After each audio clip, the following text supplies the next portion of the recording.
প্রথমে এই প্রতিষ্ঠানে সন্ত্রাস হামলা হয়েছিল 2 বছর পূর্বে। পিছনের থেকে সন্ত্রাসীরা ঢুকছে, সামনে থেকে সন্ত্রাসীরা ঢুকছে। এই সন্ত্রাসীদের হামলার মাঝখানে আমরা ছিলাম, আমাদের ছাত্ররা ছিল এখানে। একজন আমরা অসহায় হয়ে গেছিলাম, কারণ তাদের হাতে ছিল অস্ত্র, আমাদের হাতে ছিল শূন্য। এই অবস্থায় আমাদের পটিয়া মাদ্রাসা রক্ষার্থে এলাকার মানুষ এখানে যোগ দিছে। এলাকার মানুষ এমনকি যেদিকে আমির বান্ডারের লোক পর্যন্ত এসে এদেরকে বাহির থেকে যখন তাদেরকে ধাওয়া দিল, এখন তারা এখানে ধরা হয়ে গেছে।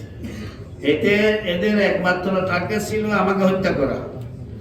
সেই সময় একটা ছেলের হাত কেটে গেছে, সেই হাত যদি কেটে না যেত তাহলে আমার গর্দন কেটে যেত। ঠিক একই কায়দায় এখন যে হামলাটা হলো, সে হামলাটি 3 মাস আগেতেই পরিকল্পনা করা হচ্ছে। সব কিছু তথ্য আমাদের কাছে ছিল।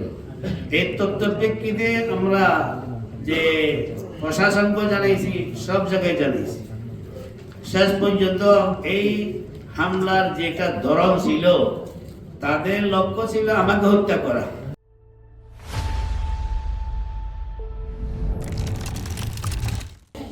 দক্ষিণ এশিয়ার অন্যতম ঐতিহ্যবাহী দ্বীনি শিক্ষা প্রতিষ্ঠান আল জামিয়া আল ইসলামিয়া পটিয়াতে সংগঠিত সাম্প্রতিক সন্ত্রাসী হামলার পরিকল্পনা ও ষড়যন্ত্রের ঘটনায় আমরা গভীর উদ্বেগ, তীব্র নিন্দা ও ঘৃণা প্রকাশ করছি।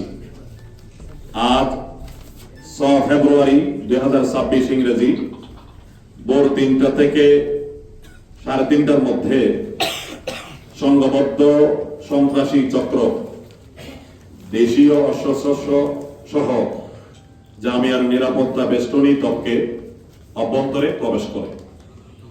তাদের সুস্পষ্ট উদ্দেশ্য ছিল জামিয়ার সাধারণ ছুটি চলাকালে জামিয়ার সম্মানিত মহতামিম সাহেবকে হত্যা করে জামিয়া দখল করা।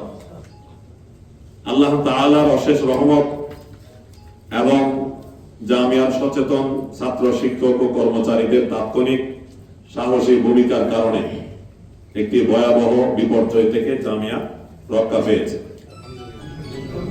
ঘটনার সময় 5 জন সন্ত্রাসীকে হাতে নাতে অস্ত্রসহ আটক করা হয় এবং তারা বর্তমানে আইন শৃঙ্খলা রক্ষাকারী বাহিনীর নিয়ন্ত্রণে রয়েছে।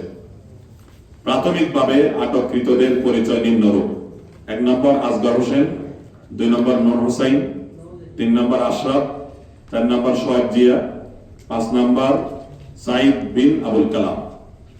আটককৃতদের কাছ থেকে বিপুল পরিমাণ দা, ছুরি, হকি স্টিক, লাঠি, মাস্ক, মার্বেল সহ বিভিন্ন দেশীয় অস্ত্র উদ্ধার করা হয়েছে।